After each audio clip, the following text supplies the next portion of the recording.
What's cooking, everybody, and welcome back to another episode of the Julian Dorey podcast. I am Julian Dorey. And I'm Joey Deef. How you doing? How you doing? You know how I like my cookies, Deef? A little raw, I guess. No. Pause. That's a pause, but I'm going to do a bigger pause right now. I like my cookies stuffed. Oh. Yeah. Huge pause. Careful. Do we have a pause button for that? No, we got something there. I could test something if. I don't want to test anything, but at the very least, apparently that is exactly what Phoebe Gates likes because she be profiting off of them stuffed ass cookies. Mm-hmm. Yeah. Well. Yeah. So if you guys watched our show a few weeks ago, we discussed the, I guess at that time, brewing story about Phoebe Gates' company that she co-founded with this other chick whose name escapes me right now, but we will have it later, where they got caught doing a little bit of fraud. Mm-hmm. You know, now they claim they didn't know anything. This company is called Plea. Mm-hmm. But we found out today maybe they knew a little something a little while ago and weren't saying anything about it. So we will cover all that. We also, fresh off the press right now, Luigi Mangione has pled guilty.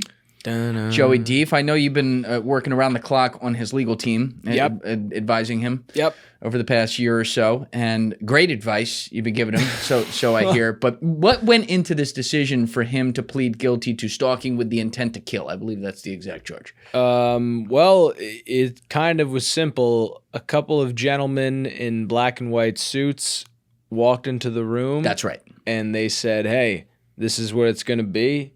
And by then, I'm already handcuffed to the radiator. I couldn't. Oh, they had you on the radiator. Was it like the old buzzing one? Like yeah, one of the old ones that comes off the wall. Yeah, a little musty smell. Yeah. And they put a cigarette out on me too. Where? Like on your forearm? Yeah, it's like in my I would show it on camera, but it's like up in my shoulder. Yeah, we'd probably get demonetized because it's gory and graphic. Can't show it. Can't show it. True. But yeah, so they said this is how it's gonna go, and Luigi was kind of just like, all right. Bet. Yeah. Got it. And he wrote that statement up. All right, we're gonna talk about that today. I did have a chance to talk to Lauren Conlin a couple hours ago about this. Obviously, she's been in the courtroom covering that case, and it's an interesting little current outcome here. There's still more to go, so we'll clear some of that up. And then, I have there's a couple little Epstein things that we've left hanging that we got to get to, but another bombshell dropped last night. Like, just when you think, actually, let me correct that record. Of course, you don't think there's an end to these files. There were 3 million that have been released, even with all the redactions. You're always going to be finding some sort of new connection. But now, Dario Amodei over at Anthropic, well, he got caught up right at home with his wife, who's got a real interesting life story there, Joey Deef. Yeah, we're going to have to dive into that one. We're going to have to dive into that. This is one of the more, of all of them, when you remove all of like the code word emails and stuff like that, that's obviously viscerally disgusting and everything. This is one of the more like aged really, really badly email threads you'll ever see in the files. So shout out to the Wall Street Journal for uncovering all this, and shout out to Cami Clark. That is the name of Dario Amodei, the CEO of Anthropic's wife, for giving us this blessed story on here as we record on a Friday evening. But we'll get to that, and then what would another episode be without giving a little update on the whole Flock situation? Hey guys, 3 quick things. Number 1, if you haven't subscribed, please subscribe. It's a huge, huge help. Number 2, if you'd like to join my Patreon for early uncensored releases of the full episodes, you can join via the link in my description or in the pinned comment below. And number 3, if you'd like to join my clipping community for a chance to make content from the show and make money, you can join via the Discord link in my description below. Which, by the way, a little inside baseball here. Somebody from Flock reached out to a good friend of mine this week. You hear about this, Joey Deef? No, I didn't. You didn't fill me in. Yeah, so they were upset. They were not happy with my coverage of their beloved camera company. I'm going to keep their name out of it. Obviously, I wouldn't do that to this person. But they were talking a big game. Oh man, he's got this all wrong. We're just here trying to protect and serve, and a lot of bullshit. And obviously, I have been very harsh, and I will continue to be harsh because unlike the people at Flock, I have kind of studied why the Revolutionary War was fought, and then what we did in the aftermath in creating the Constitution, which wasn't a perfect document, but it was a really fucking good one that went through specific situations just like this. They thought about this 250 years ago, to talk about the whole, like, not letting a tyrannical government invade your life and do all these things that are, I would say, pretty not good, right, Joey Deef? That's fair to say. No, I can get behind that. Not good. Not good, common, but bad. And that's the thing. I have two modes on this show now, and this is really important to say. I've kind of explained this before, but let me be really clear because this is a great example. When I'm doing my guest episodes, of which we're doing 2-3 hour episodes every week with the way we're booking people, we're going to be moving that up to 3 at some point here if I can keep up with the capacity. But when I do those, it requires less of me expressing opinion on things. When I do these episodes on the weekends, we happen to cover some really big stories where, like, the public sentiment, we're speaking a lot of what you guys are thinking. So, for example, Jeffrey Epstein raping kids.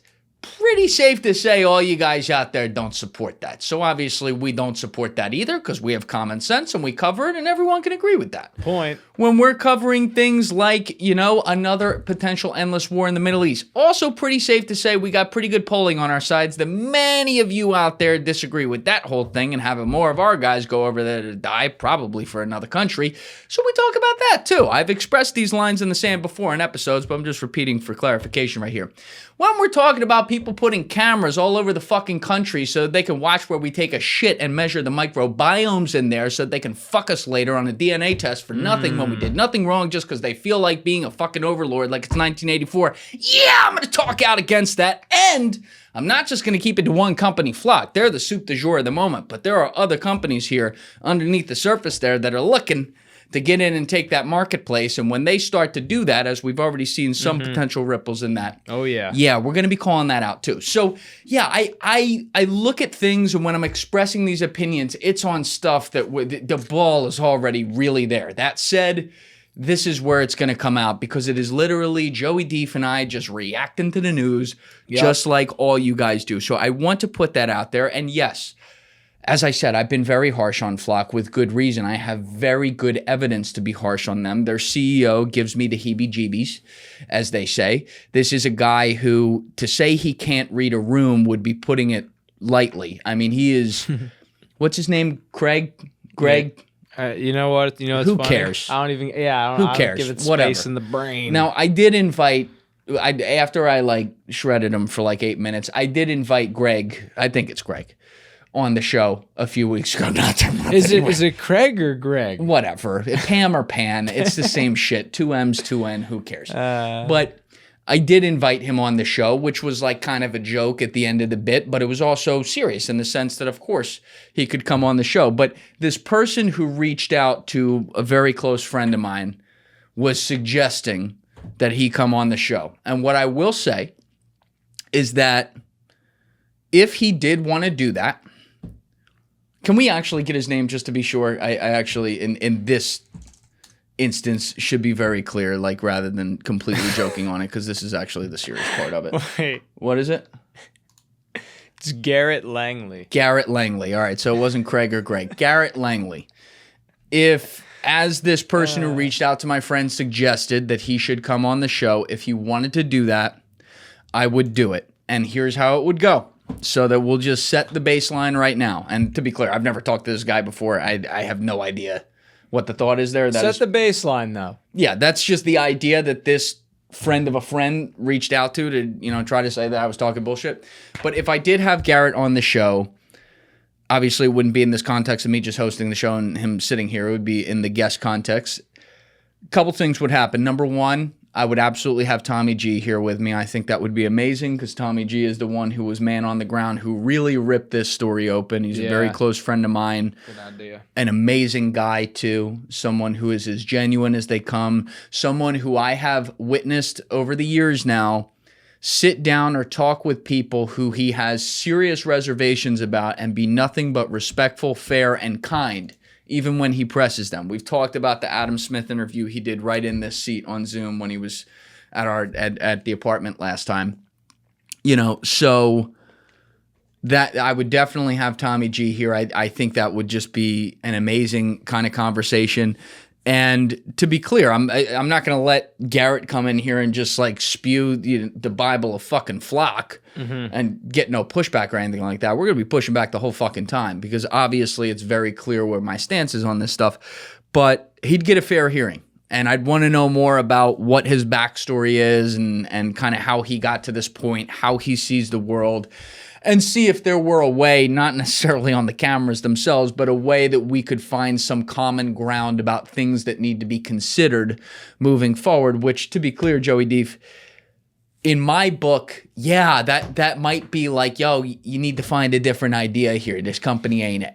You know, I'm just being honest about that. I really don't like this. And if we have time to get to that today, there's just much more stuff this week about the technology and the implications of how far this is stretching, things they've talked about internally that have been leaked that are straight up dystopian. And like, I'm never, ever going to sit here and be like, yeah, you know, I might be missing some there. You could have a point.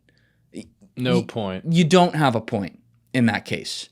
You know, it's like other people have said this on my show, and then most recently Baron Coleman said this.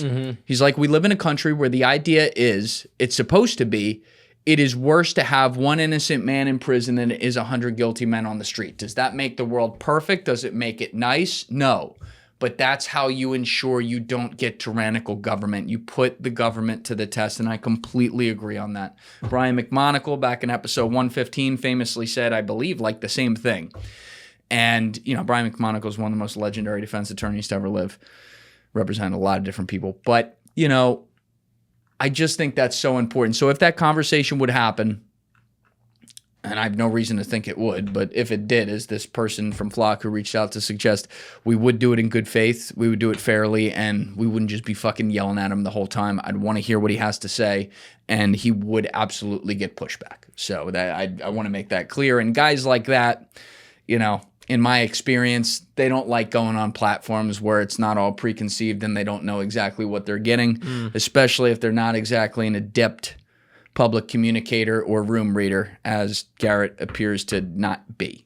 But if we get to some more of that today, if we don't get to some more of that today, we will get to that next week. There's just a bunch of new information on that. But I do want to start off with, actually, I almost forgot this. A little something went under the radar. Before I get to Dario, Amodei's wife, and her apparent wooing of one Jeffrey Epstein back in 2011.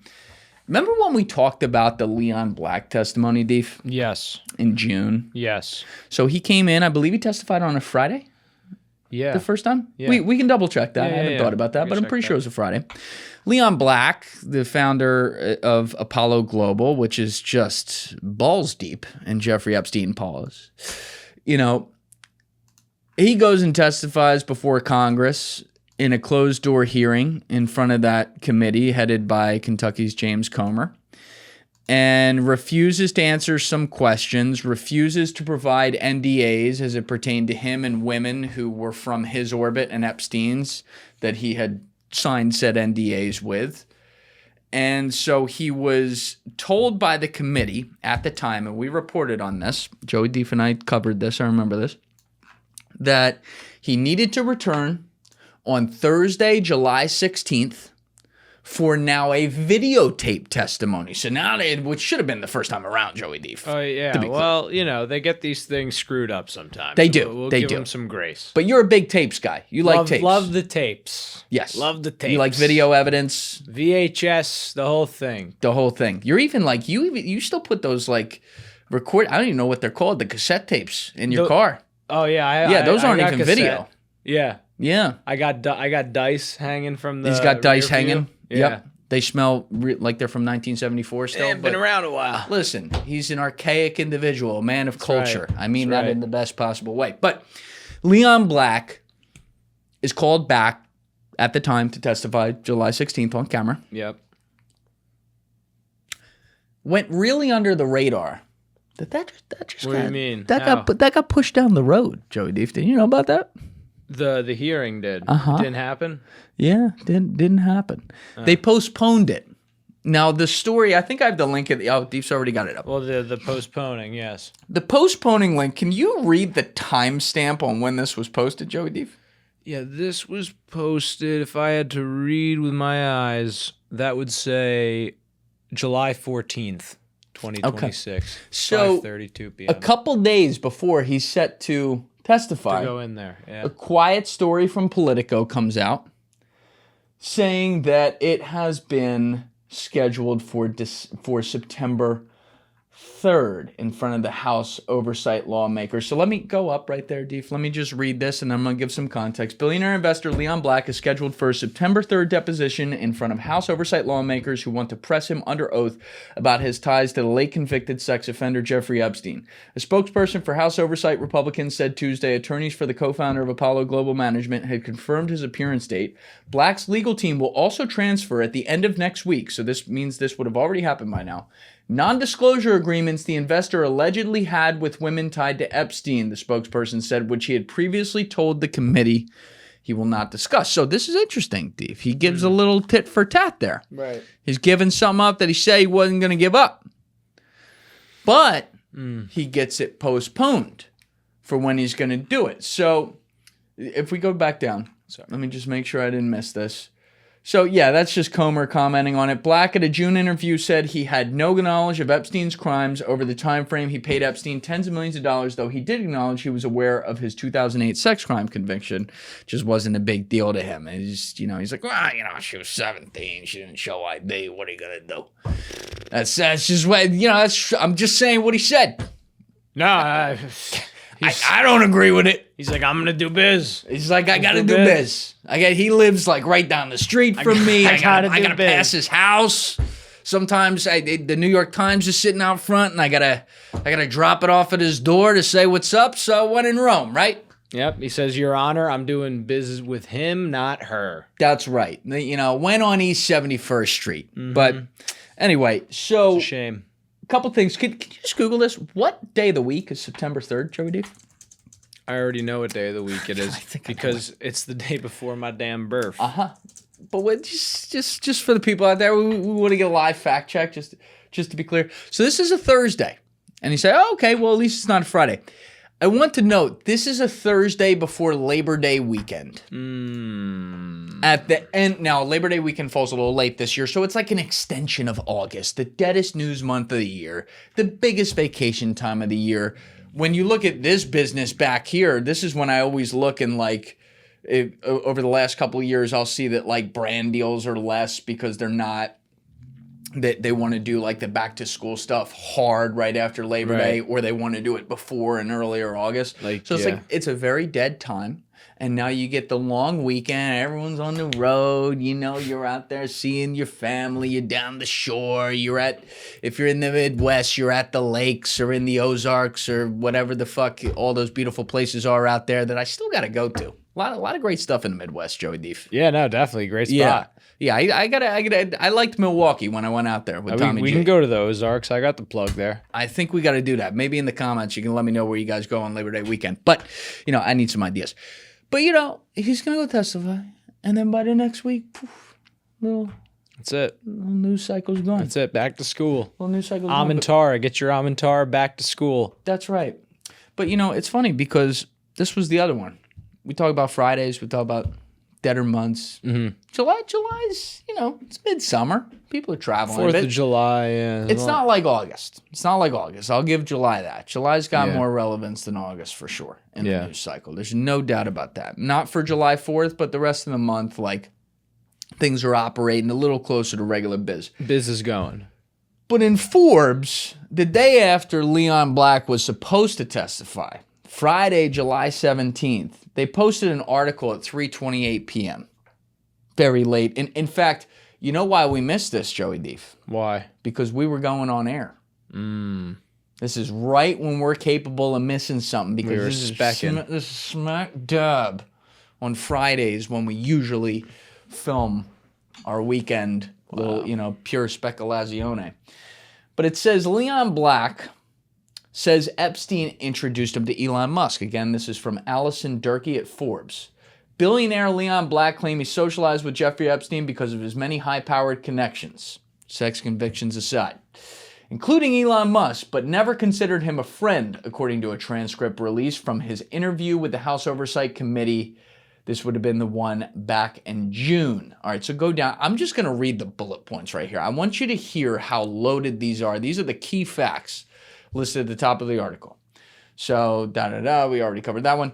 Black denied any wrongdoing or knowledge of Epstein's alleged abuse. Remember, he knows he was convicted, but he has no knowledge of his alleged abuse, including multiple allegations women have made against Black in connection with Epstein, telling lawmakers, quote, I was not involved with and had no knowledge of any of Epstein's heinous conduct, unquote.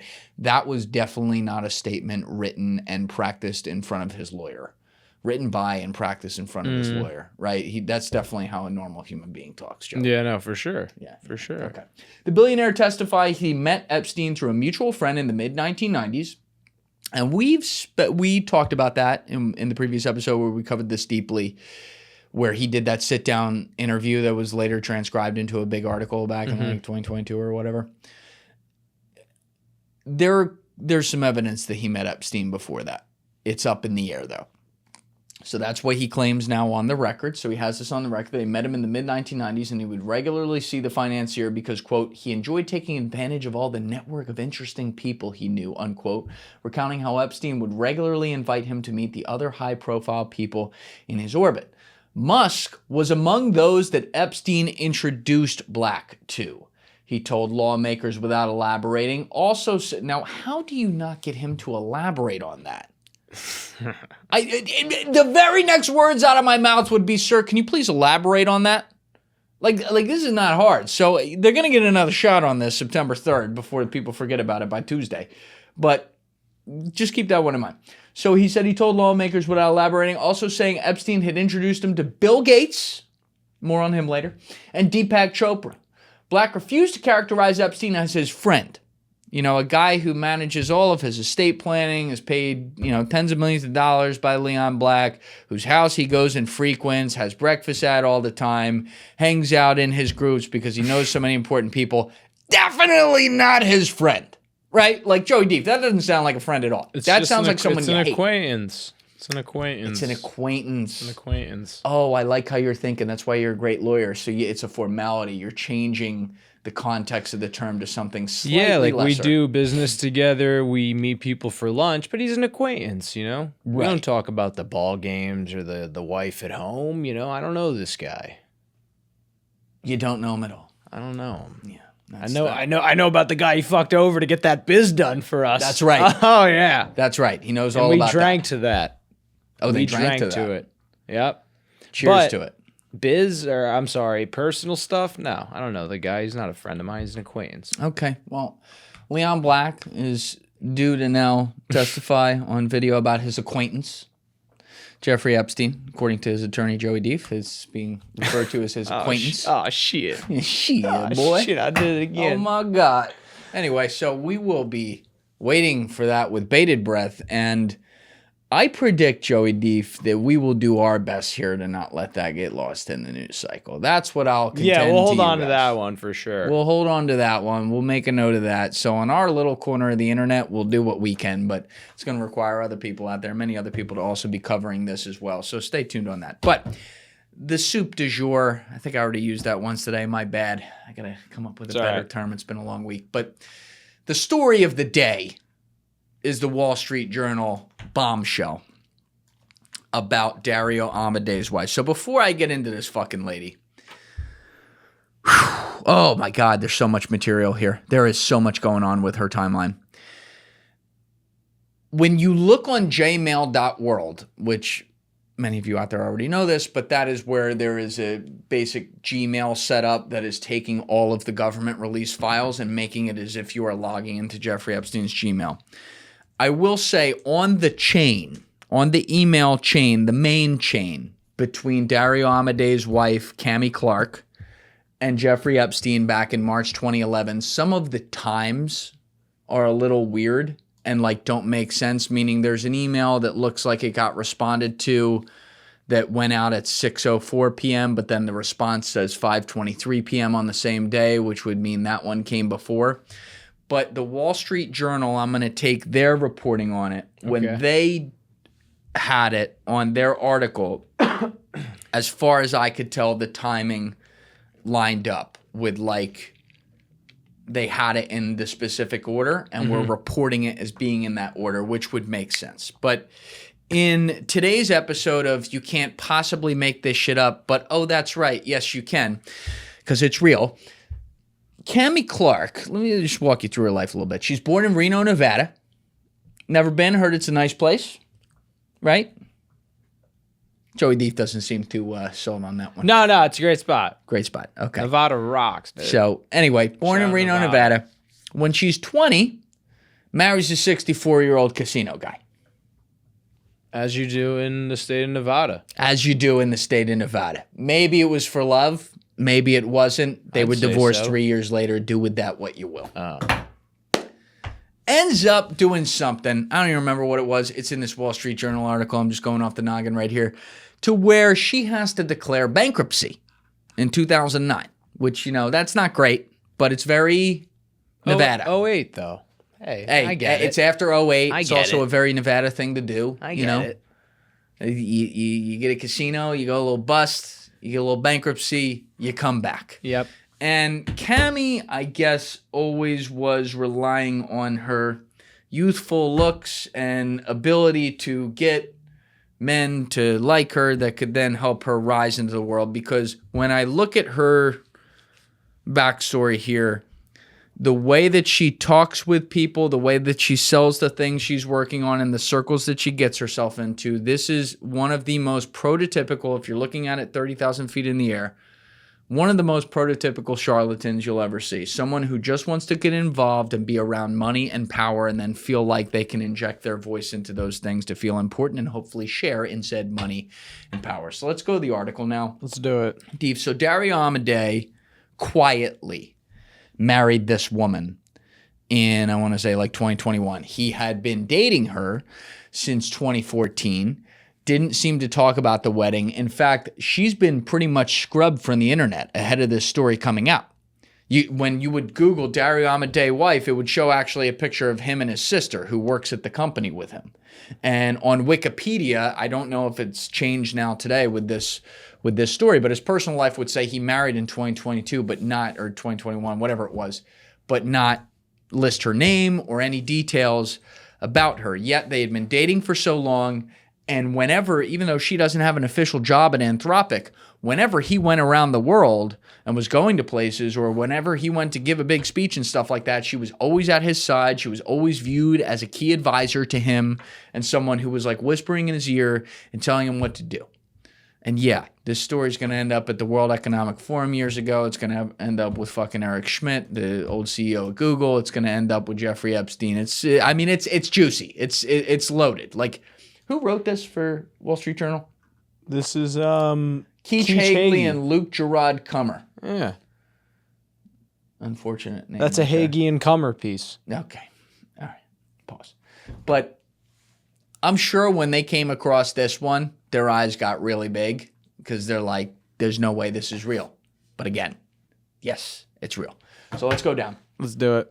Let's start reading. So I already said that. So when he went to go visit with Modi, the Prime Minister of India, he was allowed to bring one guest and one person to sit in the meetings with him at this like summit, and he brought his wife.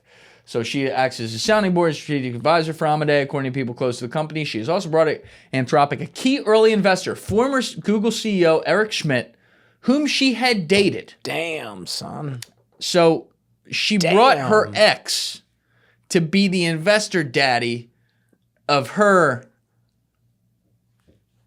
She's cold-blooded. Yeah, cold-blooded. Anyway, so the pair married in 2022. I mentioned it was all like quiet and they didn't have anything. And Anthropic's AI chatbot Claude responds to queries by saying Dario Amodei's marital status doesn't seem to be clearly confirmed. They're like, get off my lawn, yo. Damn. Don't sit here. All right, so as Anthropic hurdles towards an IPO that could top $2 trillion, Clark is one of the most influential voices shaping the decision of a CEO. There's never been a situation where the CEO of like a major company has a wife who has no real actual knowledge of the product at hand and no official job at the company, but who is the key advisor. There's never been a situation where that goes wrong. No, yeah, Not for once. sure. Not once. Especially when she's Especially cucking when the you. ex-hubby put the money down, too. That's right. When she's cucking you with her ex in the company, can't possibly go wrong.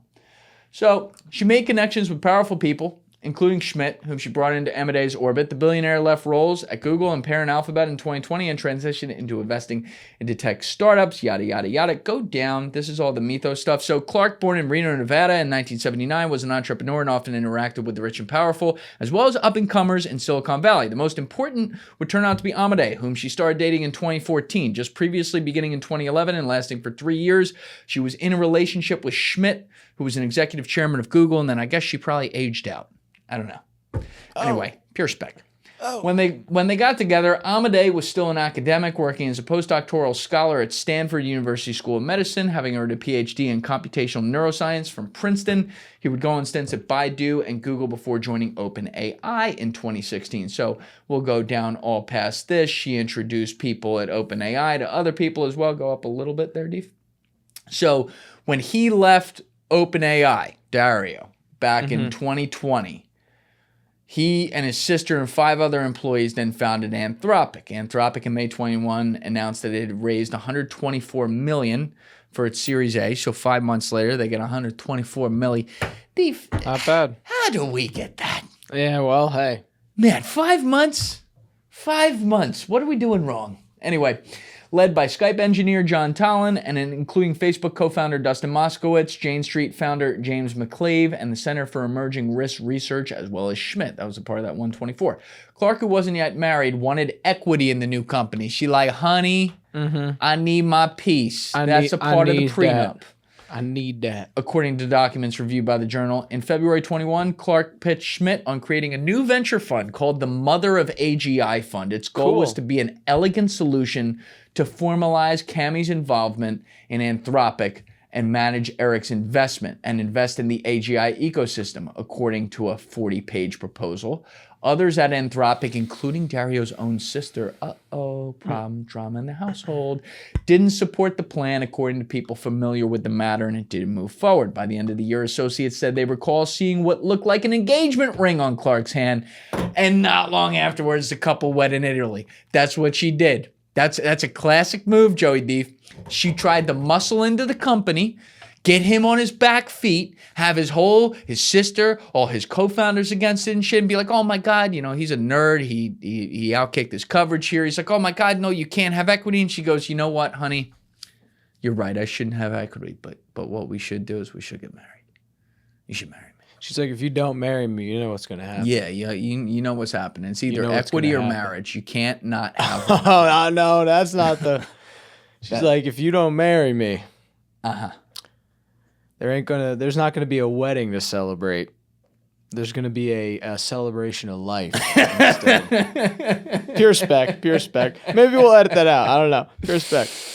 All right. So Anthropic drew the ire of the Trump administration earlier this year after Amodei refused to drop restrictions on how Claude could be used by the Pentagon. The government labeled Anthropic a supply chain risk, and Pentagon partners were effectively banned from using its technology in their work with the defense. Let's go down. Joey Deef with their Defense Department, a designation the company has challenged in court. And actually, as a side note, I don't know if there's like a lot more there and it's all a facade or whatever, but I did like that. I appreciated not giving all the way in to just fucking handing over these tools that we don't even know how to control yet at the behest of any government, regardless of who's in charge of it. But maybe there's more there. The administration added restrictions on additional AI models in June that were later dropped. The standoff brought unwelcome attention to the company ahead of its IPO. This is where it gets interesting. Clark has recently told people involved in politics that the company sees its mission as protecting America and isn't as, quote, woke as its detractors might think it is, according to people familiar with the matter. And in a case of all these people know each other and all these people just find a way to get in the circle and fuck. At the Sun Valley conference in July, where she spent much of the week by her husband's side, she had lunch with Ivanka Trump, a friend, and chatted with Jared Kushner, whom Amodei had approached earlier in the year to invest. people familiar with the matter said. How many times do we got to give an optics class here? I don't even know if we should say it anymore. I don't even it might just get boring if we keep saying it. It's just from a PR perspective. Yeah, they just never figure it out. Never stops. So Clark's early years show a young woman. We're getting to Jeffrey Epstein here. We're just laying the groundwork, and then we're gonna have fun with these emails. Clark's early years show a young woman hustling to succeed at a range of businesses, many she founded, including a porn company targeting women. Nice. It's all about feminine freedom, I guess. In 1999, that's when she married that 64-year-old, and she was a dropout from architecture school, which is very closely related to technology, innovation, VC, and AI, Joey Deef. Mm-hmm. I can see exactly, the correlation with entrepreneur. her. Yeah, absolutely. Property records show she moved to San Francisco in 1999, spent a decade there before spending time in New York and Los Angeles. In that period, she worked for a mortgage brokerage company. While raising money for a later venture, she would describe herself as the co-founder of LLG Financial Corp. The company's 2005 incorporation documents don't include her name. So she, on record, she'd be capping. She's got a history of people screwing her out of equity. That's right. Well, or Joey Deef, she has a history of claiming she should have equity or lying about her fucking merits on a resume. I think sounds more where I'm leaning here. A lender foreclosed on her San Francisco apartment in 2007, and 2 years later, she filed for bankruptcy, according to property records and court filing. Around 2010, she had a comeback, though. She and Michelle Capocephalo started Edis, which is described as, quote, a revolutionary porn company, unquote. And Joey Deef, if I were starting a revolutionary porn company, and to be clear, I'm not, but if I were, you know who I would name it after? Who? My grandmother. Named for I would not do that, to be clear. Named for Edis Munson, Clark's maternal grandmother, it aimed to emphasize sex positivity in a male-oriented porn industry and carried the tagline, this is the best. Intellectually promiscuous. So, Deef, imagine you just sitting there. Yeah. You're yanking and banking. Okay. I think that's what the kids on the internet are saying these days, right? Gooning. You're gooning. I'm gooning. You're gooning. I'm gooning. And you just realize that while you may be, promiscuous doing this on your own time, you're at least firing up your intellectual neurons. So that at the same time as you getting dopamine pleasure, jerking off to some fucking poor girl who probably got sex trafficked to do that porn, even though they are. Well, they are a revolutionary company. They're revolutionary. They're claiming they they're probably not doing that. vet and do all that. Pure spec. Maybe they didn't do that. But either way, while you're doing that, you are at least getting more intellectual capacity. You're getting smarter. It's almost like you're going to college while you're beating off. Yeah, that's pretty cool. It's pretty cool, right? Yeah. Well, that's how they sold it. All right. So well, it included a blog that gathered content with titles such as, quote, Lady Porn Day and Orgasm Inc. Okay. It also highlighted the work of intellectuals. You need that in an intellectually stimulating porn environment, such as pundit Clay Shirky and marketing expert and author Seth Godin. Ah, man, they hit Godin in here. Seth does some great work. Poor guy. That's fine. In this way. He's just a little horny is all. Well, I mean, he may not have known that they'd mentioned him. Yeah, maybe he's a hero and he doesn't even know it. I want to put that on him. Yeah, At one point, after alerting readers that its PayPal account had been frozen, lot of freezing of assets, bankruptcies, failed companies. What do they say? Keep trying until you succeed. Yeah. That's the game. She's trying. Clark's company announced on its website that it was crowdsourcing funding. Respect. We are raising $350K to produce Edis.com and our first 4 films. American Girl in Paris. Damn, a 4-parter. Right out the gate. That's a little ambitious. I could tell you as a filmmaker myself, to come out with a 4-part series right out the gates, that's a lot. It's also where they filmed Taken. Yeah, but Paris? Well, listen, the French, that could do pretty well in the French market. But a 4-part series, a little ambitious, guys. Yeah. Or gals. In one of her pitches, part of which was reviewed by the Journal, Clark said her resume included real estate and entrepreneurial investments, as well as distribution and brand strategy consultant, interior design, architectural background. Let's just throw a lot of buzzwords at the page of anything I've ever looked at. She's a polymath. That's right. She's a polymath. She's like actually a modern day Ben Franklin. Yeah, that's how all these... he was a horn dog too. All these... Well, I mean, listen, what did I say? all great men are perverts, but not all perverts are great men. I'm gonna leave that one right there. There's some sort of truth to that. I don't know. God, you always hit us with the hard truth, Joey Deef. It's a hard truth. I don't know if that's true. Nah, I don't know if that's true. It sounds like it sounded you'd be like a yeah, bar. I guess that's right. It sounded like a bar for sure. But this is where they cross paths. Yeah. With our longtime nemesis Jeffrey Epstein. And this is where I was reviewing these emails, which I also I know we'll put them up in a second, but I have them in front of me too. That. So Clark and Capocephalo attended the 2011 Digital Life Design Conference in Munich, a tech, media, science, and art salon that executives often stop by on their way to the World Economic Forum in Davos. So it's like, it's like a flyover, right? A little pit stop, you get a longer layover. Maybe it's at Heathrow. You go to the pub, you tie one back for like 10 hours. You meet some random fucking people that you're not going to remember. You get on the next flight, and when you land, you're like, how the fuck did I get here? That's all they're doing. Yeah, it's very innocent, Joey Deef. I don't know why you're looking at them so suspicious. I'm just surprised they didn't have it in Berlin. It's more sex positive. It is more sex positive. I've heard that. I've heard that. Guys. I don't know. Maybe people from Berlin can check in on that one. Anyway, that year the keynote speech was given by Schmidt. This is right around the time she started dating him too. Then still CEO of Google. Little is publicly known about the 3-year relationship between Clark and Schmidt, who remains married to another woman. Schmidt was also an investor in one of Clark's startups, which focused on women's health, according to people familiar with the matter. She's all about empowering women. You gotta admire that, Yeah, I respect it. At the Munich conference, Clark and I'm never gonna say that right, met with John Brockman, a literary agent of scientific books who introduced Epstein to academics and Silicon Valley elites, according to Epstein documents recently released by the Justice Department. Now, I want to take a little sidebar here. Sidebar.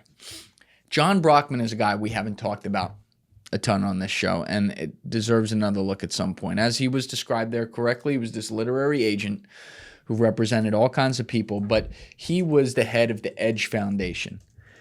And this is what sucks about the Edge Foundation. And this is what the Epstein network would do, dude. All they had to do is just get some association with you and they could taint you forever. Yep. But the Edge Foundation featured, I don't know if the site's still up, I haven't been on it in a while, but as of a couple years ago, it featured every fucking known scientist, as in anyone who's ever done anything of note. I'm exaggerating a little bit here, but not that much. In the science field, whether it's physics, astronomy, you name it. Like, they're on it. They're on it. They're all in it. And this guy was connected to all of them. And I say that because he was a perfect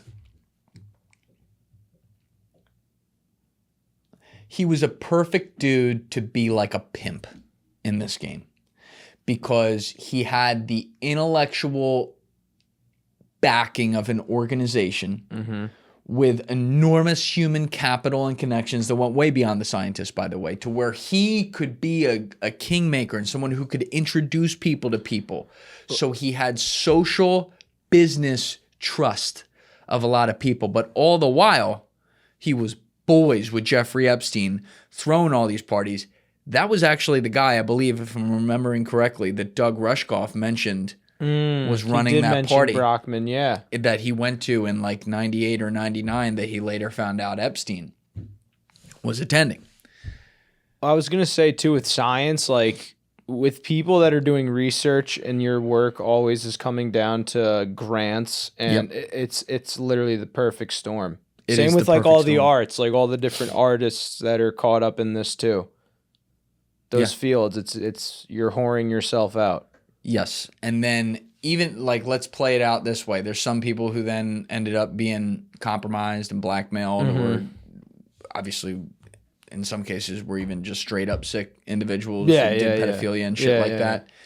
But it's bad apples poison the whole well, because then anyone, including people that maybe never actually went to a party of that type or whatever, who just happened to be listed on that foundation, similarly to how I've described how Epstein and Maxwell would just take a photo with people over the years, and now it's just there forever. This can taint them and like have to pull them in to being questioned about all these relationships. And by the way, fairly so. We've seen so many people that are like guilty of something. You know, in some cases, clearly the worst things that, like, of course, all of us in the general public are going to look at someone and be like, what the fuck, man? I mean, I'll say without naming names or whatever, like, there are people when, again, we got to check if it's up, but on that Edge Foundation list, scientists who I know. Yeah, well, that's why it's like you should have to answer. There's nothing wrong with that, especially if you did nothing wrong. Like, if I did nothing wrong, I'm one of these people, I would be like, dude, you should talk about who's got a mic? Yeah. You got a mic? So I'm not saying those names right now, but if I have on, like, there's two guys I'm thinking of. Mm-hmm. If I have them on, you gotta. I'm going to ask them about it. And I think, knowing what I know now, especially, you have to do that. You have to do that. So stay tuned, because now that's percolating. I might have to do that. But as I said, at the Munich conference, this is where they met Brockman. Brockman introduced the women to Epstein that March 2011, writing that he was headed to a Wired magazine party where Brockman was the guest of honor. He told Epstein, quote, "You should connect for dinner with my girls, Cami and Michelle. They're in LA raising money for a porn movie aimed at the women's market." He then shared the website for Reddit. So I want to point this out. John Brockman, I believe, was also present. It's been a while, so maybe check me on this. I believe he was present for the December 2010 dinner that I think Peggy Siegel helped put together, that was like the welcome home party for Jeffrey Epstein from prison. This is a longtime friend of Epstein. He knew damn well what Epstein went to prison for. Jeffrey Epstein, at the time that he's writing that email to him about this fucking porn company, is a registered sex offender. And John Brockman has no hesitation saying, you should connect with these two girls. They were women, but either way, you know what I mean, who have this porn company, as if it's a business opportunity for them. Again, these are people that just play by a different set of rules. Am I right? No, it's just, I was just thinking optics again. It's crazy. So Brockman concluded the March 3rd email by noting a birthday party being thrown for him that Saturday, saying Clark and Capocepalo would be there. Clark followed up on the email soon after, writing to Epstein. So this is Cami Clark, Dario Amodei's now wife. "Hello, Jeffrey. We would love to have dinner with you this evening." She sent him her cell phone number. John Brockman didn't respond to requests for comments for the story, because of course he didn't. The next week, Clark sent Epstein an email with an attachment. "We thought you and the ladies might enjoy the script treatment for our first 4 films, American Girl in Paris. A little NSFW, not safe for workplace," she wrote. A year later, she reached back out to Epstein. At first, he didn't remember her. She replied that they had been introduced by Brockman a year earlier. "We have the free luxury porn company. Does that ring a bell?" And this is where I'm going with the Wall Street Journal's timeline of when these emails were sent. This is what I was referencing earlier, where when you look at Jmail, they're like kind of out of order, but the Wall Street Journal and their reporting and their review has put this in order, so we're going to go with this. All right, and if that's later proven incorrect and there's something we're missing here, we will correct that. But this is what they got. So they say, she says to Epstein, "We have the free luxury porn company. Does that ring a bell?" Jeffrey Epstein replies, "Yes," a loud gong.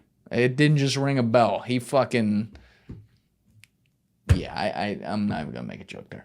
Yeah, Clark joked back, "Ha ha, I was going to say you would be the first person that didn't remember us." She then pitched him on investing in her company, saying that they had just hired someone from Oprah Winfrey's company and Ashton Kutcher's Catalyst, the media company behind the shows like Punk'd. "Are you still interested?" Epstein, then a registered sex offender, replied, "Can't do sex TV." So he, at some point in this conversation, this is added context because I have the emails in front of me. He also mentions to what appears to be Cami Clark that he's in the Caribbean until April. "As you recall, I live here, but I'm willing to look at whatever you think viable."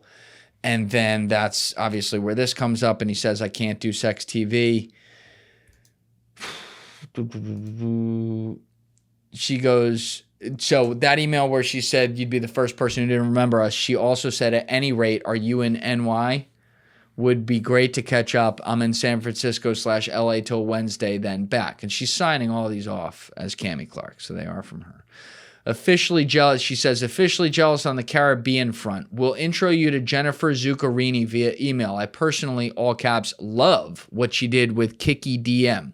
There is another girl who is starting a mid-price lingerie line with an interesting distribution model.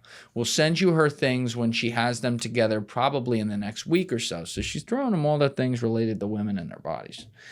Staying on brand, I guess. Fair. Right? It's Staying fair. on brand. So full steam ahead. This is another email.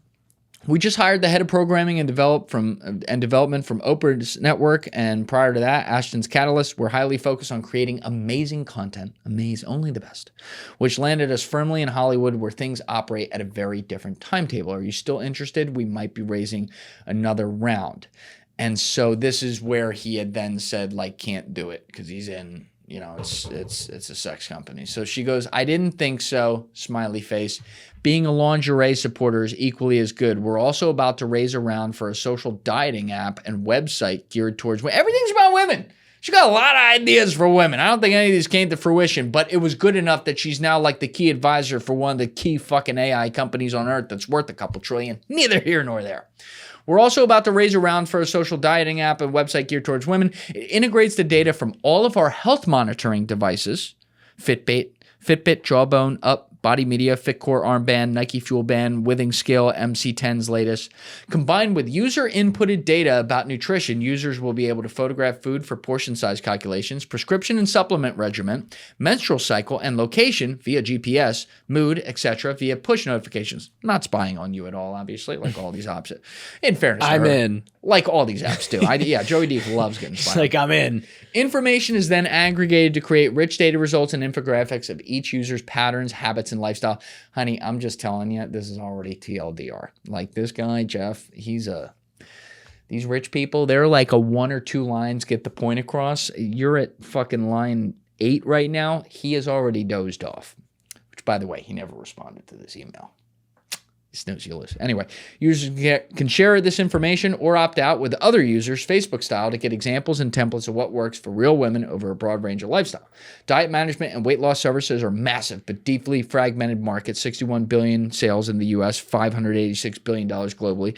Online sales are growing quickly and tremendous potential for mobile. Is that anything that you'd be interested in? That's like the fucking Entourage guy. Is that something you might be interested in? Something you might be interested in. Fucking Martin Landau.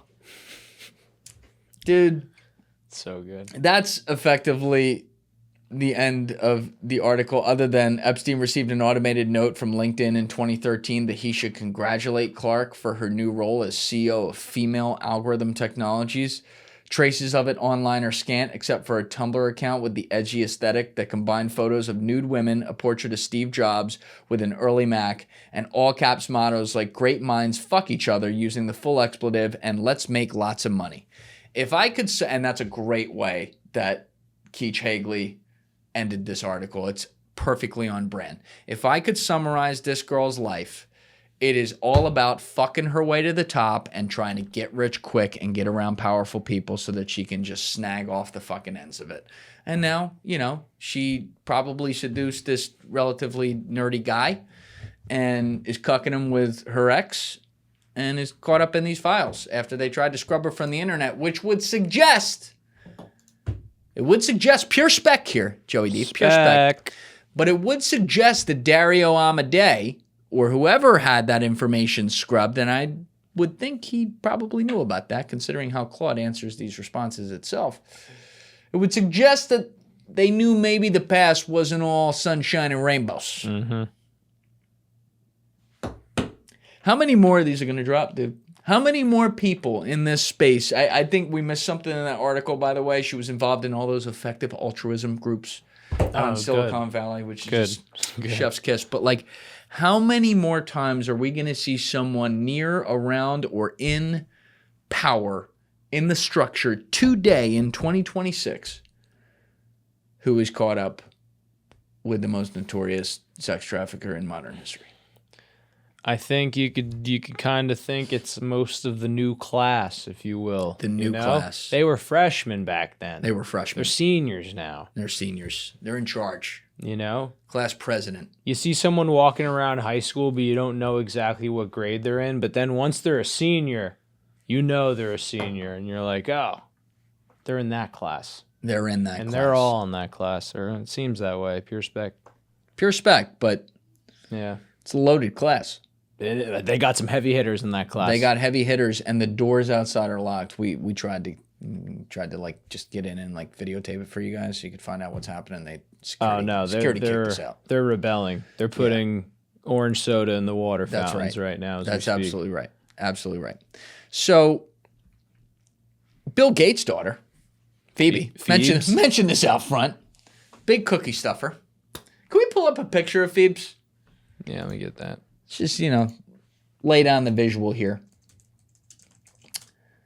This plot that she's now implicated in has charges that could be listed up to 20 years in prison, by the way. As Joey Deef said to me earlier off camera, I'm betting on the under there. Yeah. Yeah, she ain't doing 20 years. I would have to do this 20. Joey Deef's doing every bit of those 20 They might be years. like, you know what? Fuck it. 35. You know what? Joey Deef is going to go stuff some cookies, pause, That's right. later tonight, and they'll give him the 20 that they would give her, and he'll be the whipping boy. I remember that book. That's exactly In grade school, you're just a whipping boy. That's it. They're going to be like, all right, well, now that 2 people have committed the crime, bad girl, Phoebe, but Joey Deef will do the time for you. Guess I'm doing a hard 20. Hard 20. Pose. There. By the way, this is from Akash Gupta on Twitter. He laid out that cookie stuffing has already sent 2 men to federal prison. Sean Hogan made $28 million as eBay's #1 affiliate before the FBI raided his home. Brian Dunning, the #2, took in 5.2. Both pleaded guilty, so they pled it down to wire fraud. They didn't go to trial, and they were given, I believe it was like, Hogan got 5 months, Dunning got 15. Isn't that funny? How the leader who made more got 5 months and his #2 who made like 1/6 of what he made got fucking 15 months. Isn't it funny how the girl who founded this company's not going to do 20 years, but some schmuck's going to do 9? Yeah, it's hilarious. That's exactly Classic right. biz. So as a review, what I mentioned at the outset of the episode, just so we're clear, is that this company, Plea, which Phoebe founded with, what's her name, Keanu Reeves. Yeah, can we just get that girl's full name that she founded it with? I forget. But as a part of this Bloomberg investigation, that Bloomberg, shout out, did a great job Sophia Keanu, sorry. Sophia Keanu Yes. is the other one, and then it's Phoebe Gates. Okay. So Bloomberg did this great reporting, and also a longtime fraud researcher named Ben Edelman did his own reporting as well and was really on to this. But I'm going to oversimplify it because some of this gets a little technical, but essentially their company Plea allows users to utilize coupons to get deals on the internet. They were putting cookies, which are those things you have to hit accept and reject to that none of us ever think about what the fuck it is. It's like a way of tracking people. They would use cookies illegally to follow people through their internet navigation, if you will, to then automatically get credit for sales that they did not drive. I am oversimplifying it, but that is effectively what they did. And that is what we laid out in Bloomberg's initial reporting, which was back in July. At the time that Bloomberg reported it, the company, Plea, went, oh my God, no, oh my God. And they went in, they're like, no, we didn't do this. Oh my God, there's some cookie stuffing going on. We had no idea. Yep. Not a clue. And I know you and I bought that. Yeah. They're like, we just found out yesterday, holy shit. And they turned it off. Oh. They turned it right off. Respect. They were so blown away. I respect and that. they went to Bloomberg and they said, thank you. Thank you for looking out for our customers who we would never, ever hurt. No. We would never, ever try to skim money off the top of. Thank you for pointing this out. You have made our company a better place. But Bloomberg wasn't done there. And apparently neither was Edelman. So again, shout out to both of them. And they decided to go in and take a deeper look and make some calls. It's not good. You know what they did, Joey Deef? Who'd they call? You know what they did? What'd they do? They did a little door knocking. Oh, they were just like old school on the ground Columbo type investigating. And they went inside this company. One that eye had, looking this way and that way. Exactly. That's 100%. You got the old lady looking through the window going, oh my God, what's happening? Because she lives for the neighborhood gossip, and she just sees them on the doorstep saying, we got to talk. Yeah. Right? Don't know what they're talking about. But I believe, can we check this, Steve? They raised like $35 million in funding. Yeah, was that right? So I believe so. It was tens of millions of dollars. They raised it from people like Hailey Bieber. I think a Kardashian gave them some money. Yeah. Yeah, definitely no one who's in any way a connection that she was able to meet through her father, because obviously Phoebe's out there finding good money herself completely. But yeah, so they raised all this money, and Bloomberg was saying they were doing this cookie stuffing thing. They say, oh my God, we weren't doing it. So once they turned off the cookie stuffing because they couldn't believe it was even on, they had no idea about it, Bloomberg was able to continue to investigate and see that their revenues immediately came down. Something from like $80,000 a month on this to in the neighborhood of $10,000. It is in this article from Bloomberg. You type in 80,000, find next. Yeah. So I can get it right. I want to make sure I have the figures that they got. So after FIA disabled the features in early July, average daily revenue at the company dropped from about $80,000 a day to between $10,000 and $28,000, the chart shows. A Slack message posted by a FIA data scientist on July 7th and reviewed by Bloomberg estimated the cookie stuffing accounted for about 51% of the merchandise value FIA claimed credit for selling in June. So more than half of their company's revenue was coming from, what do we call this, Joey Deef? Scam, fraud. That's right. That's right. And you know what? Lazy fraud. Lazy fraud, for sure. As our friend Matt Cox would say, this is sloppy fraud. Well, look she's 23 years old. That is some classic, immature, childish fraud. She just didn't know. Now you might have to learn a lesson.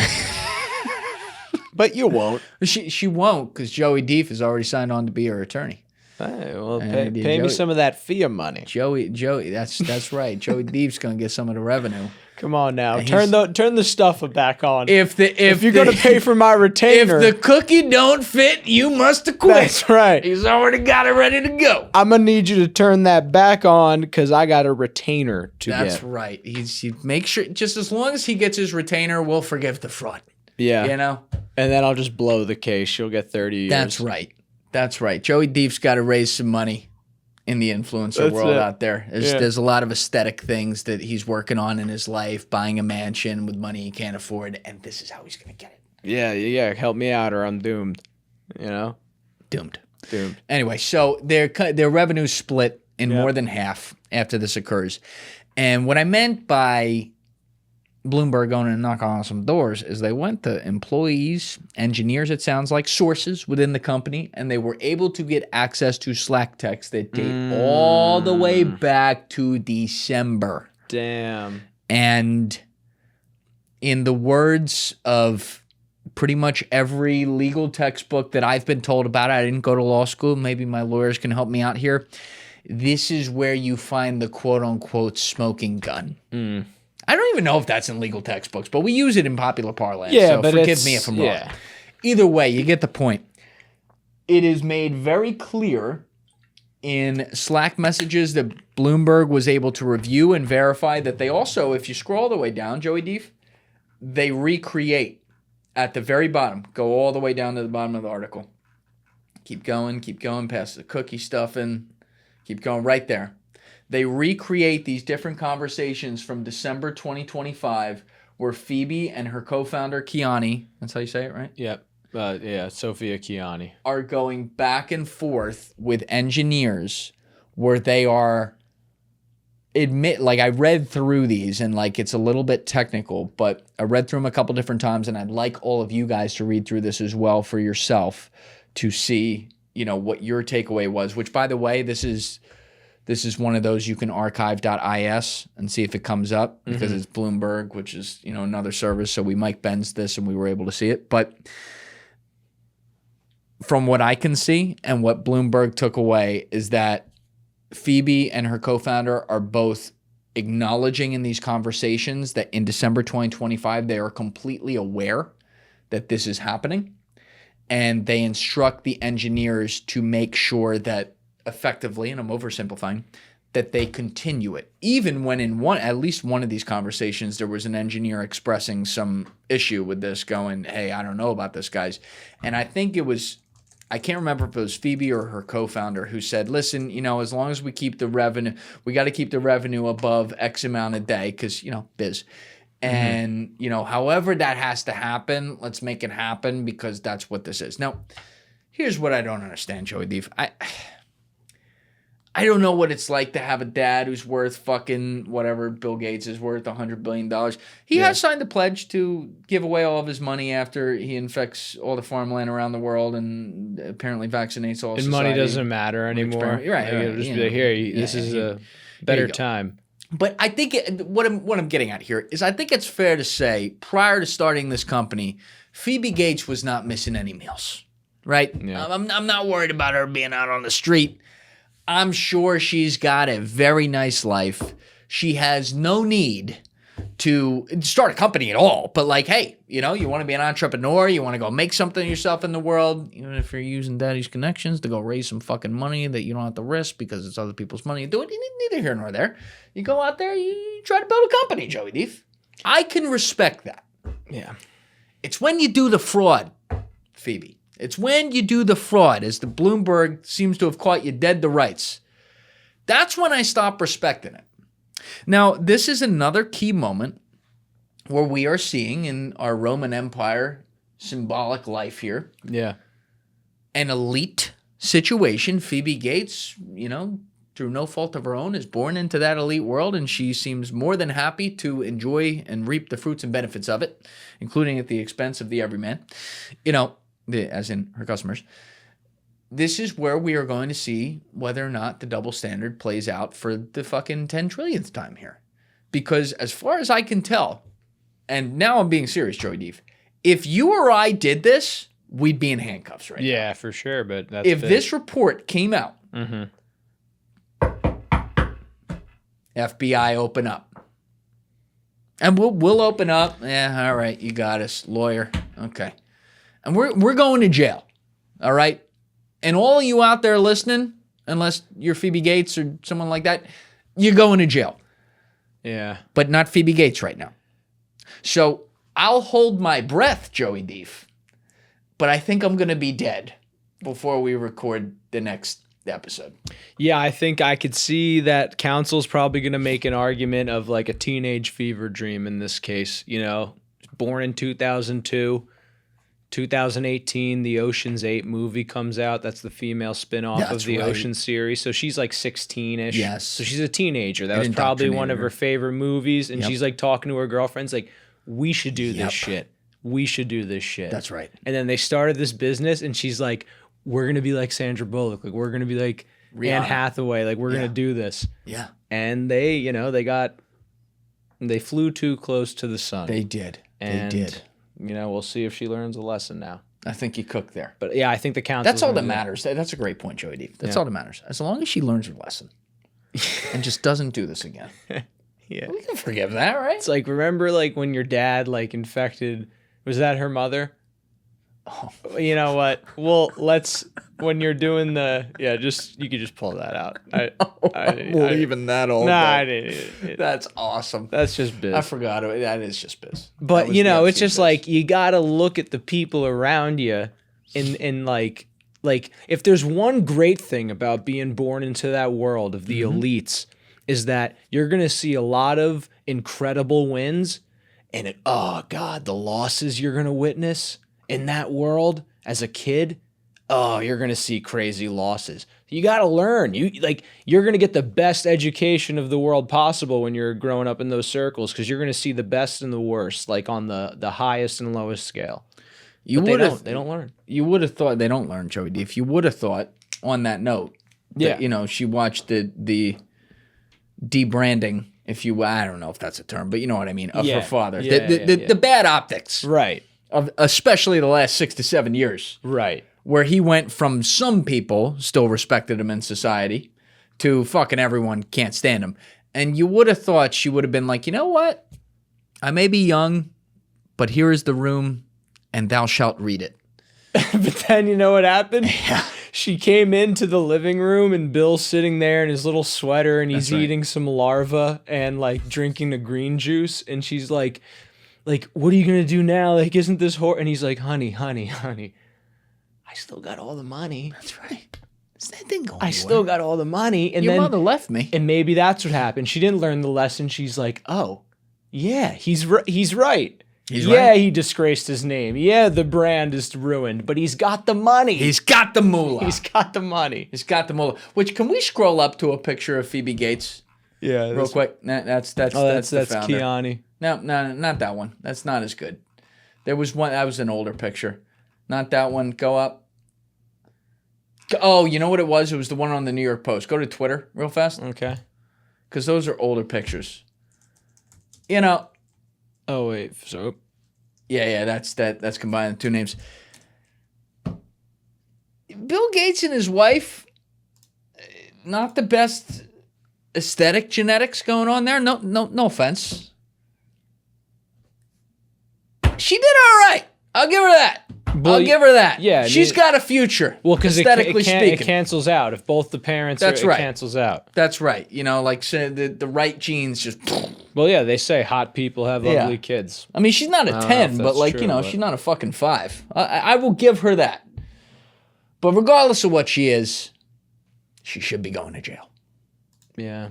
Sorry, Phoebes. And that, as they say, is that. So we'll continue, as we said last time, we'll continue to monitor that case. We'll check it out. Looking at you, Kash Patel's FBI. I couldn't looking, which way are you looking? That's what I'm saying. I'm looking at your right eye, and I need that left one to come back over here. That's hunting, this one's fishing. I need you fishing on both of them.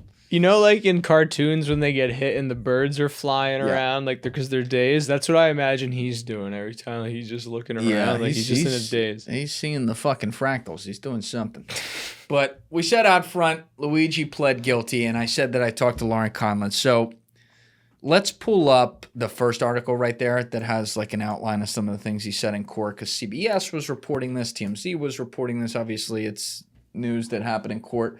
But this one goes down where he said in court, in the open, I knew what I was doing.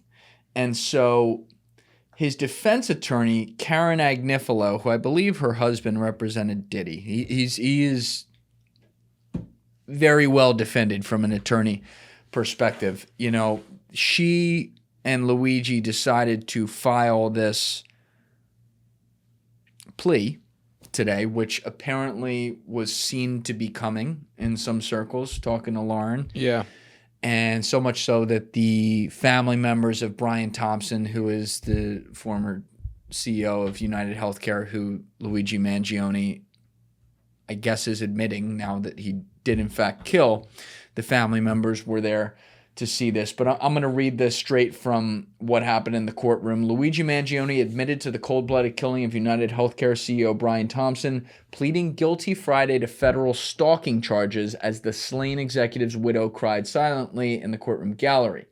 Mangione drew glares from Thompson's relatives as he walked into the Manhattan federal courtroom with his hands uncuffed behind his back, but his ankles shackled, wearing a beige prison jumpsuit with a long-sleeve white shirt rolled up to his elbows.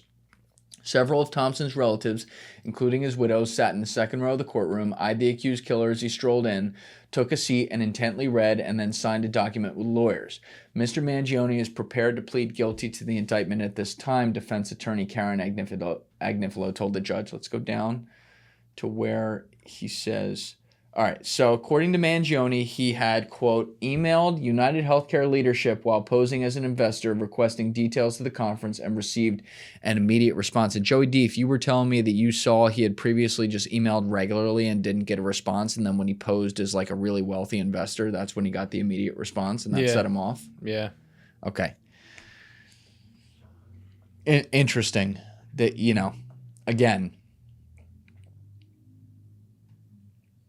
you can't go killing people on the street, period. I don't care what it is. That doesn't solve problems. I think most of us who have even slightly lived through anything that involves healthcare costs can agree we have a very broken system in this country, and that companies like this are certainly at fault for that, and the government as well, and the system that's been set up. That said, it is also, when you talk about like the let them eat cake, you'll do what I fucking tell you to do and pay what I tell you to pay regardless of what your situation is, and if you die on the street, go fuck yourself, like attitude that people put on a lot of these companies, and I fully understand that. Obviously, this kid was already upset about it with his own struggles he was going through, but optically, when he's not getting a response to things and then poses as someone wealthy and immediately gets a response, that's not exactly helping stereotypes. Yeah, no, definitely I will say that part as an editorial. But he said, quote, "Before traveling to New York, I used a 3D printer to make a gun. On the morning of December 4th, 2024, I shot Mr. Thompson in Manhattan, and he died. When I did so, I understood my actions put him in. I knew what I was doing was illegal." At the start of the proceedings, U.S. Judge Margaret Garnett told Mangione that he could face a maximum sentence of life in federal prison if he challenged his plea and if he changed his plea from not guilty to guilty, but said she would not be handing down a sentence at the Friday hearing. Mangione will next face trial in a New York State court on second-degree murder, weapons, and forgery charges.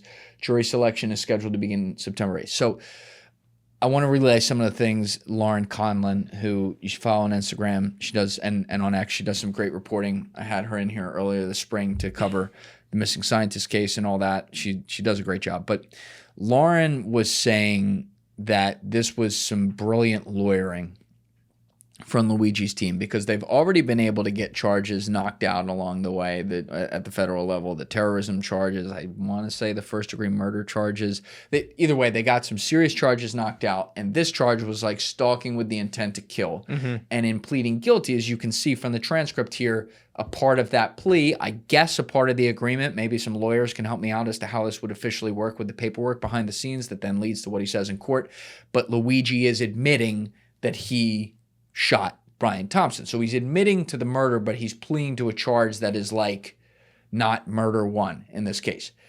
As the court said, he does face a penalty of up to life without parole. What Lauren speculated with me is that this is the kind of plea that he will get like 25 years for. And now what's happening, Joey Deef, there's a second article right there from CBS News, and this is what Lauren was referring to when she was saying it was some brilliant lawyering, is now Luigi's defense team, in avoiding this federal trial that was set for January, they have that closed off, they are now attempting to argue that the charges at the state level would be a double jeopardy type situation, meaning he can't be charged twice for the same crime. And this is where it gets way above my legal pay grade. I've heard of that term before. I've heard of a term like that. I think it's also double jeopardy. Maybe we can Google this live now, Deef, to where like when someone gets acquitted, they can't get recharged with the same crime or something like that. This double jeopardy was referring to... That's double jeopardy. That is. Under the Fifth Amendment, yeah. So let's go to CBS News so I don't fuck this up. But there's like a double jeopardy argument now in what he just did. Can we just do find next double jeopardy? Because this is the first part. Oh, okay. The first part just goes through what we already went through. So his state, go up to that first one. So despite being a single, this is what Mangione's attorney Karen Friedman Agnifilo spoke after he entered his guilty plea, and what she said. Despite this being a single isolated event, Mr. Mangione has been unfairly treated since the outset in every way, and he has successfully fought off terrorism charges and the death penalty, while also fighting at the same time two simultaneous prosecutions in two jurisdictions who are trying to punish him twice for the exact conduct. New York law does not permit a person to be prosecuted and punished twice for the exact same crime under a statute that covers successive prosecutions. It's also known as the double jeopardy law. So there it is, straight from the lawyer's mouth. What Lauren was speculating on the phone is two things.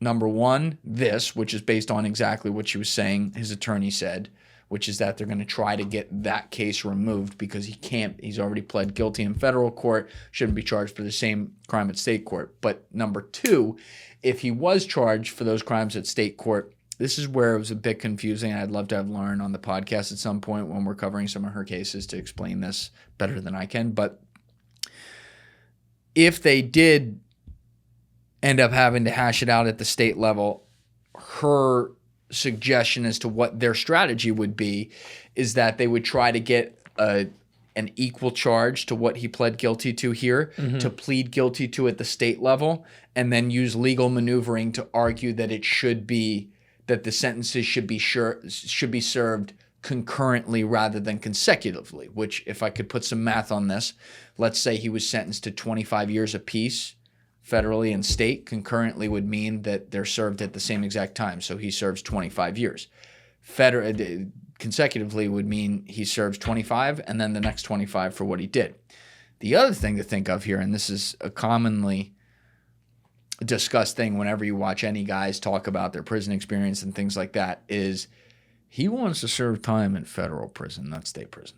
Yeah, definitely. Federal prison is way better than state prison. So he just pled guilty in federal court, so he damn well don't want to do consecutive terms to where the second half of his term would be in a state prison. You know, it would go from bad to way worse at that point. So there's a lot going on here.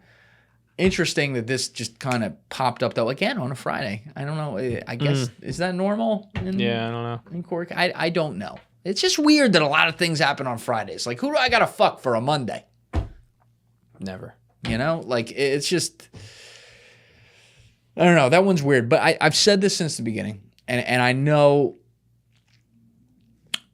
how righteously angry all of us get at the healthcare system. And we're not wrong. It is a broken system. In my opinion, this is not the way to solve it. I think this sets things backward. As simple as anarchy can be,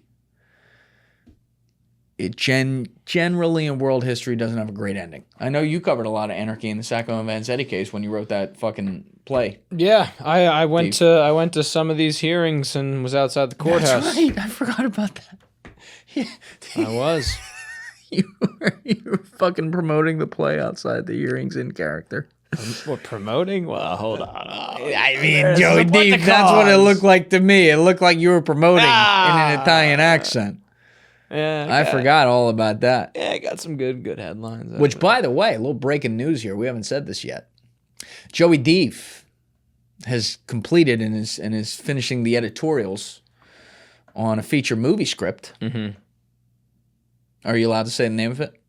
Yeah, it's Billy, Benny, and Dean is the name of it. And I will say, and I say this as like a script snob, it's fucking brilliant. It is so goddamn good. I think it might actually be your best work yet, and you've had some amazing work. Thank you, sir. But also a little breaking news. Your boy has been casted. Let's go. Apparently I'm going to be getting a fade for that one. Let's go. I'm going to try that out. But I got an interesting role in there. I'm excited about it. Yeah, so I am too. We're looking to film that in October, November, right? October, right in that time area? yeah. All right, October. So stay tuned on that. There has been some behind-the-scene biz, too. We've had some great meetings. Yeah, see, like there's biz everywhere, There's folks. biz everywhere, and everywhere. I will just say this. The film has secured funding. You guys got the best fucking production setup already. Like, it's unbelievable what pros you and Andy and the team are with this, and I think it's going to go really smoothly, and I'm looking forward to it getting into the festivals because now it's got the right people behind it to do it. Yeah, it's going to be great. The next like year and a half is about to be, I mean, between what we're doing here and then that's going to be happening, it's going to be a fun one. Fuck yeah. But I'm working my way down to the fade here. We're halfway. Yeah, it's going to be interesting. We're halfway there. We're going to get you skin tight. We're going to get you grills too. We're going to put grills That's right. That's right. More on that to come. But you know what? We do have a minute here, Joey Deef, to go through my friends at Flock. I said I would.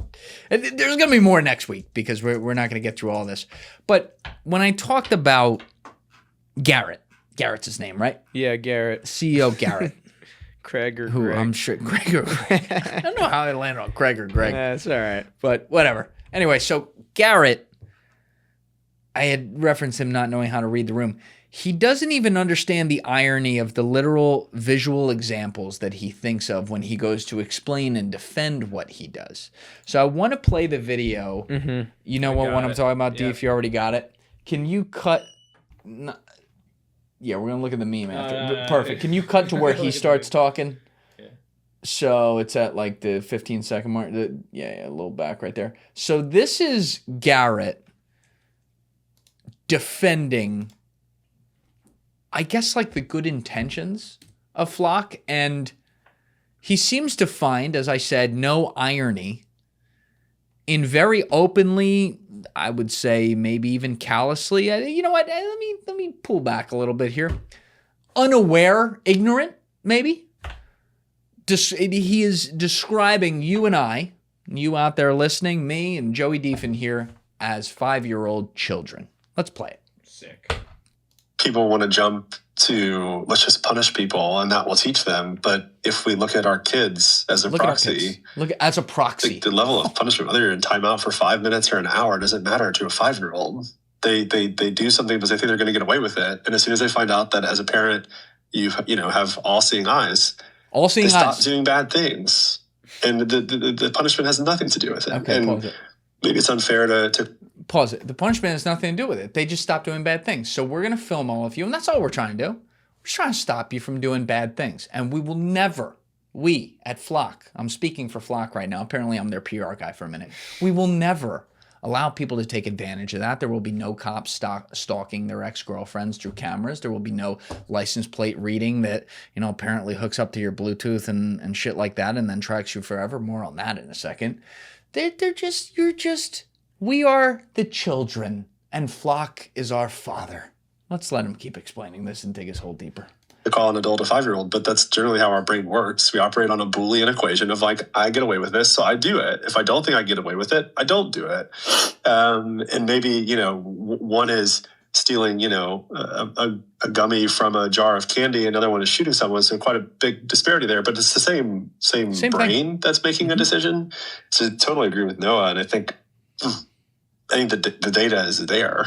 The data is there. And that's I think what matters. Maybe where Noah and I disagree a little bit is I have a lot less anxiety on the downsides. I think, of course, there's always downsides in everything. He's got no anxiety. But I think where Noah was going near the end is if your concern at a macro level is pause it. A precedent. Again, a little PR advice here. When these guys fucking talk about this shit and they use all these terms, I hated this, hearing this at the bank when I worked there, when they throw these $5 words on there, and they're like, basically like at a macro level, according to our data, it could suggest that it's just gay. Stop talking like that. Say what it is. Say, you know what? In the spirit of you talking about 5-year-olds, say it like a 5-year-old can understand it. I'm sorry to be like a little bit of a fucking old man, get off my lawn right there, but like I'm just so sick of the people who are in charge holding the strings on the peasant Avante in society talking like complete fucking Looney Tunes. Let's continue it. State arising in America, cameras are not the problem. The problem is that we believe that's going to happen, and there's like 7,000 other ways that could occur. I mean, they're not even hiding it anymore. Just the little laugh, they're not the problem. Like the little nerdy laugh and everything. It's just dark, dude. It's like that old famous quote. What is it? I always have trouble with this dyslexia, like in my head with this one. It's like, strong men create soft times, strong men. It's strong men create good times. That's right. Good times create soft men create hard times create good men. Blah, blah, that's blah, right. Blah. We're in the good times created very soft men who now get to do very hard, awful things to people because they have these positions of power behind a keyboard to do it, and cool little fun VC investments from the Peter Thiels of the world to have free reign and no consequences for what they do. And then God forbid you go remove one of their precious little fucking cameras. You're the terrorist. His words, not mine. Who's this guy on TikTok I was referring to? Is this Lonnie? Lonnie Shirt. Now, hold on. I gave you the actual video. I texted it to you because I had to rip the song from the background so it doesn't get ripped, but it's still Lonnie talking, so he has full credit here. It's at Lonnie Eischer, ISSCHUR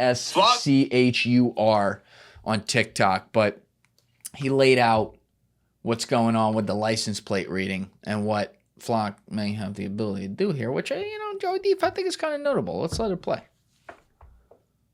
Flock cameras just got an update, and you won't fucking believe it. We all thought they were just scanning license plates, maybe tracking humans a tad bit, but who would have thought it could get that much worse? A developer was just walking around trying to figure out exactly what was going on with their infrastructure, and he found that the signal trace integration is already live. You're saying, Lonnie, what the fuck is a signal trace integration? Well, it's a little cheap device they add on to any existing Flock camera that when it's scanning you or your license plate, it also pulls the Bluetooth identifier from your phone, matches that to your profile, so they'll never need a camera to track you again. Pretty fucking cool, right?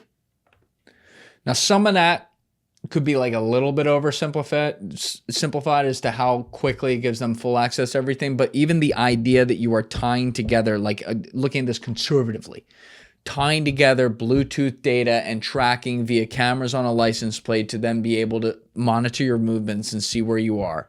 If you cannot see how that is not a slippery slope to dystopia, I cannot help you. And we've also been living in a country to where since COVID, we've seen like a lot of the conversation about people having the ability to practice their Second Amendment freely has obviously become even like a left and right thing in many, not in all cases, but in many cases, it's something that people are like, all right, that's kind of important because we saw the government take too much power. But do you see that link right there? A Flock at the gun range? I have seen tens of these this week of Flock cameras being set up right outside gun ranges to be able to monitor all the license plates of people who are rolling into gun ranges and who's buying guns, who owns them, where they could be going, track their motions. So I don't know, Joey Deef, maybe I'm playing this out too far. We can get your very, very astute legal mind on this. But if I were looking at this for like the future of a government taking power to potentially be able to take away the Second Amendment, it would probably start with having good data on all the people who are openly practicing said Second Amendment and all their movements and where they're going and what they own and what they're shooting at all times, so that maybe I could fucking, I don't know, hack into their life and take it away. Yeah, sounds about right. Sounds about right. All right, let's play this video real quick. So this is over 100,000 of these cameras, tens of billions of scans a month. Officers already caught abusing it. We talked about that. They don't need your consent. They just need you to keep driving past them. And here's what this young lady found. So I decided to go to the gun range today, like an American. And tell me why there are Flock cameras pointing into the entrance of the parking lot. Not the street. Not the street, into the entrance so they can read every license plate that comes in here. Yeah, no, I love this. I'm sure there's no ulterior motive behind this either. We live in a country where after awful terrorist attacks that still to this day have not been fully explained, and so we have a podcast coming on that at some point here, by the way, but after awful attacks in 2001, we were able to then, the government was able to not let a good crisis go to waste and pass things like the Patriot Act and allow for secret FISA courts to underground, allow things to get passed for mass surveillance on U.S. citizens, to where they took an example of people who did something bad and then subjected all of society to losing their constitutional rights moving forward as a result, because they wanted to do it under the guise of, we're just trying to keep you safe. Yep. This is the same exact vibes right here. One time, sometimes someone does something bad at a gun range or something like that. It's horrible. They shoot somebody or someone mentally ill gets on there and does something. Of course, we've seen things in schools where there's mass shootings. These are horrible things. No one's arguing that like, oh, we want that to happen. Of course you don't. But they will use those crises to then set up things like this and then get everything else that they want as a result. And once you give up ground on the slippery slope, you cannot climb back up it. This is exactly what Edward Snowden warned about. And that is a guy whose takes and decision that we've covered many times on this show in many contexts continue to age better and better over time. Edward Snowden famously, as I've said many times before, had two slippery slopes. One slippery slope was he was going to break his oath where he gave an oath that national security secrets and things that he had access to, he would agree not to release because it was a matter of national security. And the reason that I have to say this is a balanced case, the reason that's a slippery slope is because the minute someone like him comes out for moral reasons and breaks that code, hypothetically, the next person could come out for moral reasons. It's something that's slightly less serious and then slightly less serious and so on down the road until anyone's leaking anything they don't like. That said, the other slippery slope was after, at this point, when he went to leak it, over 10 years of the United States government fucking over the constitutional rights of you, me, and everybody. He saw and went through things behind the scenes to try to get this fixed. He saw that it was stonewalled and that it was getting worse and that slippery slope was way farther down the slope. And he said that that one was worse than the one that he chose, and I agree. And we're seeing it play out. So again, Garrett, you know, if the friend who reached out to my friend is to be believed and like that's a thing and he wants to come on, I'm happy to do it. Jokes aside, this format, as I said, is different. I will sit here and have a conversation with you, but if you do it, you better fucking be ready to go. And like I said, Tommy G will be here and he'll be ready to go as well. And if you're not afraid of what you're doing and you're not concerned about its implications on the American people and our rights and freedoms, then someone like you, Garrett, should have nowhere to hide. And you should be willing to sit down, not even necessarily with me, but with anyone with any kind of sizable platform who has righteous questions about this. And if you're that confident, you should be able to answer them to our satisfaction. So, open invite, right? That's what we do around here. Yep. Joey Deef, I think we got it. We just had another very long week. Been a lot of those, but yep. Good shit as always, my friend. Right back at you, brother. All right. Everybody else, you know what it is. Give it a thought. Get back to me. Please hit that subscribe button and the like button. The like button's huge on YouTube now. I appreciate all of you. Peace. Peace. What's up, guys? Thanks so much for watching the video. If you have not subscribed, please hit that subscribe button before you leave, as well as leaving a like on the video. It's a huge, huge help. You can join my Patreon via the link in the description, and you can also join my clipping community via the Discord link down below. See you for the next episode.